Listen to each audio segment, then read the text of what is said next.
I've lived in this little house on the edge of town for 30 years now, and every morning I look at the photos on my mantle and wonder how time moved so fast.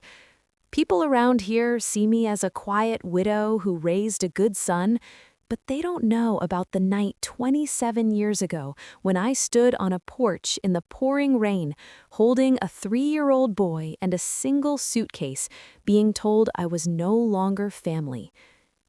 I still remember the day I married Tom Miller like it was a scene from a movie that's played in my head 1,000 times. I was 25, full of hope, and wearing a lace dress my mother had spent months sewing by hand.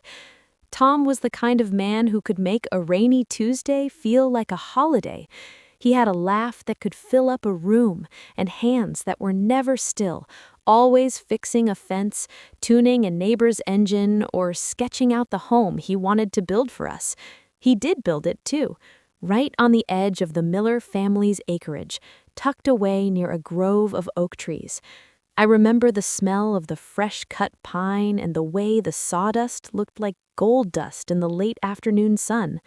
Tom put every cent of our savings and every ounce of his strength into those walls. We thought we were building a legacy for our son, David. But looking back, I realize I was building on shifting sand. Tom's mother, Martha, never did care for me.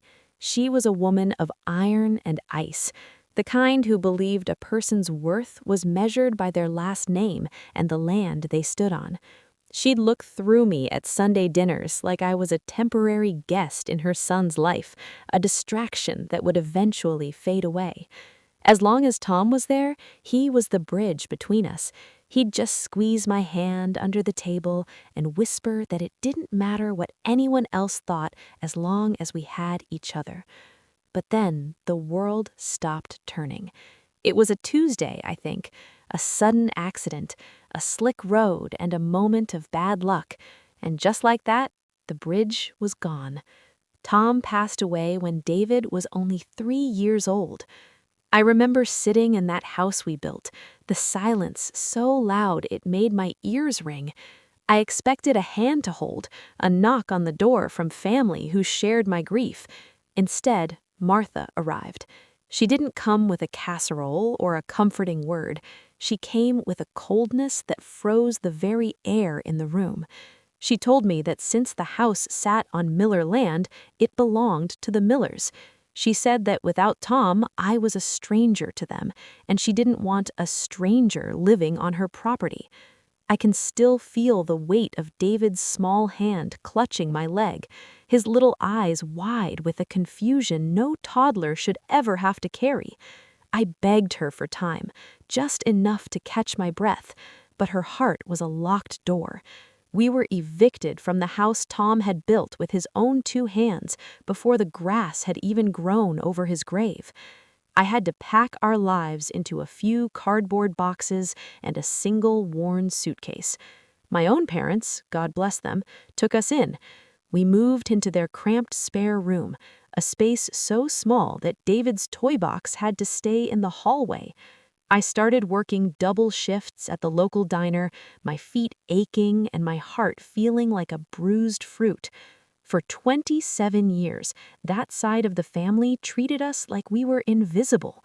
No birthday cards, no phone calls to see if David had his father's eyes or his father's kindness. They just let us go, like we were nothing more than a bad memory they wanted to forget. What happened 10 years later, though, was the moment I realized just how deep that family's pride really ran, and it changed the way I looked at the word heritage forever. The years that followed weren't just a calendar of dates. They were a long, winding road paved with sweat, a few tears, and a whole lot of grit. When we moved into my parents' little 2-bedroom cottage, I felt like a failure. I was 28 years old, a widow, and I was sleeping in my childhood twin bed with my son in a cot right beside me. But as the seasons turned, that feeling of failure turned into a quiet, burning determination. I wasn't going to let Martha Miller's coldness define our lives. I took a job at the Rusty Spoon, a diner in the center of town. If you've ever worked on your feet for 12 hours a day, you know that kind of tired that gets into your bones. The smell of old coffee and fry grease that follows you home no matter how hard you scrub. I'd come home with my apron stained and my back aching. But then I'd see David sitting at the kitchen table, working on his drawings or his homework, and the exhaustion would just lift. He had his father's steady hands and that same focused look Tom used to get when he was building something. What happened next is something I'll never forget, and it was the moment the hum of the miller's silence became a roar. When David turned 10, the Midwest winter was particularly brutal. A damp, bone-chilling cold settled over the town. David caught what we thought was a simple flu, but within 3 days, his face was the color of ash, and his breathing sounded like a whistle trapped in a pipe. It was a severe case of pneumonia. I remembered the panic of driving him to the county hospital, the wipers on the old car struggling against the sleet. For 3 weeks, David lived in a room filled with the rhythmic clicking and whirring of machines. I didn't leave his side, sleeping in a plastic chair that felt like it was made of rocks. My mother, bless her heart, was there every day too. She saw me falling apart, physically and financially. The medical bills were stacking up like a mountain, and I was missing shifts at the diner. One afternoon, while David was drifting in and out of a medicated sleep, my mother couldn't take it anymore. She saw the Miller name on David's chart, and the fury just boiled over. Without telling me, she went to the payphone in the hallway and called Martha. She didn't ask for money. She just asked for a grandmother to show up for her grandson. I was standing near the door of the room when I heard my mother's voice rise in the hallway. I stepped out and saw her face flushed red, clutching the receiver.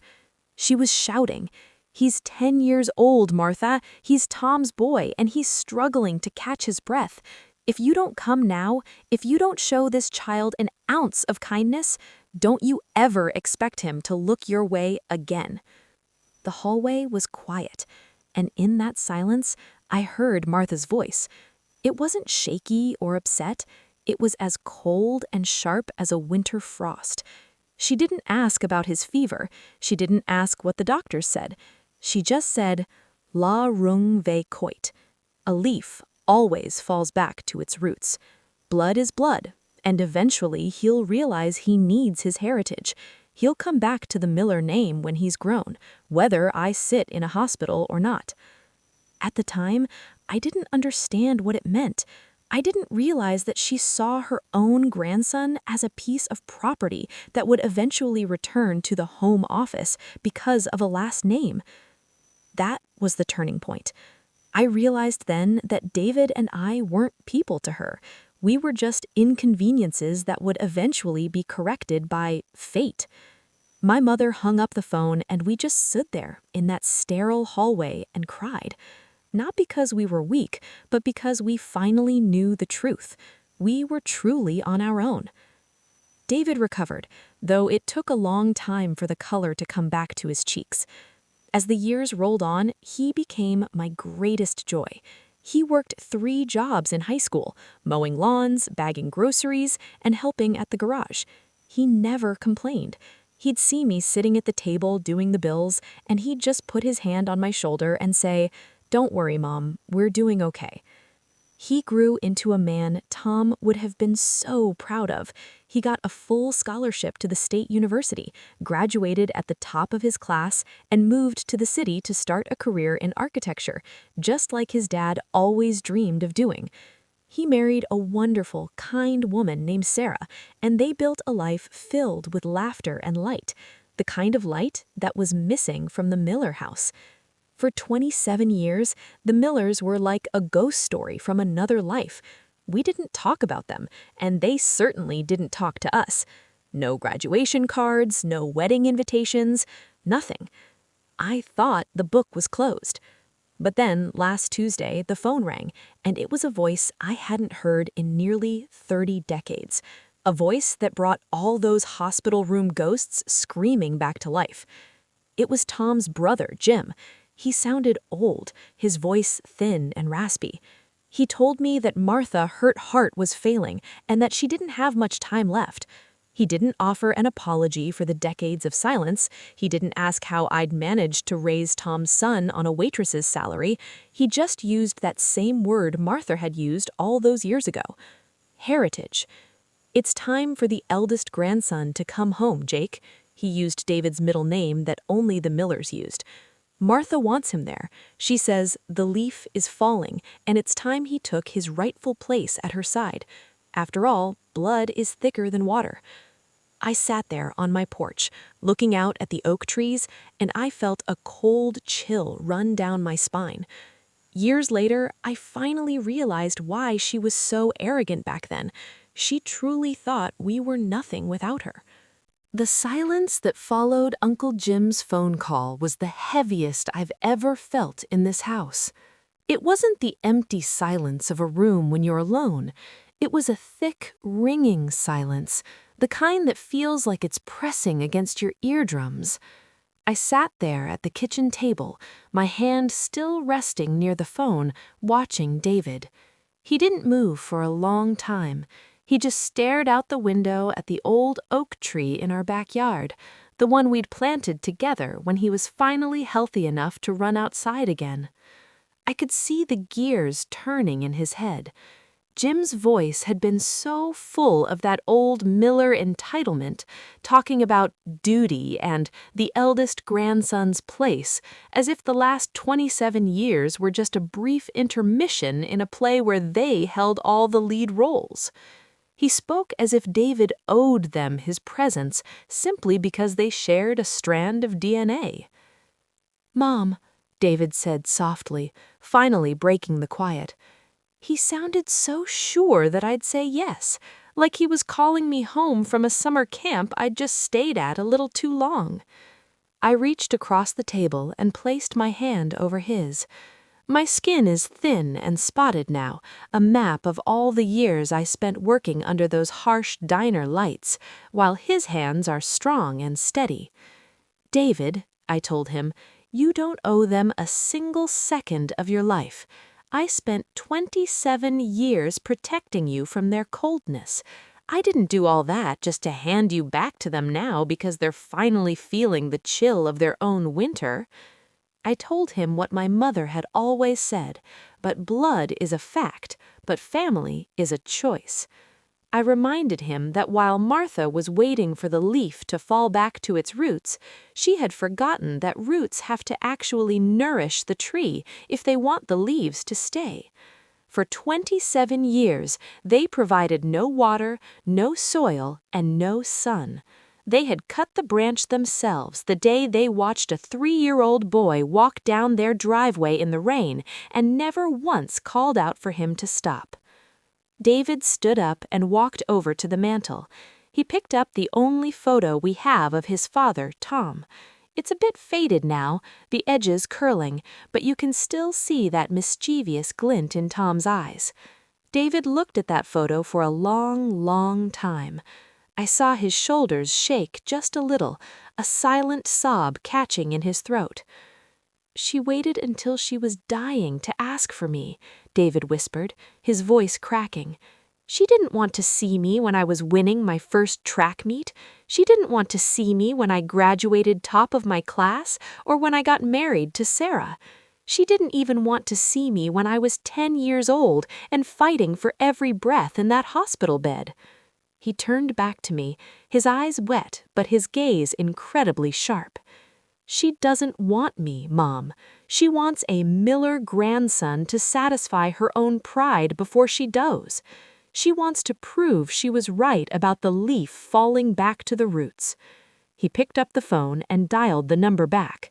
I sat there, my heart racing, wondering if I had done the right thing by letting him decide. But when he spoke, I knew I didn't have to worry. "Uncle Jim," David said, his voice as steady as a mountain stream, "I've thought about what you said, but I think you have the wrong person. The eldest Miller grandson died to that family 27 years ago when his father did. The man you're talking to now was raised by a woman who worked 12-hour shifts to keep him fed, and a set of grandparents who never once cared about his last name, only his heart. I'm sorry that she's ill, but I'm not coming. My roots are right here, with the people who actually grew me. When he hung up the phone for the second time, he didn't look back.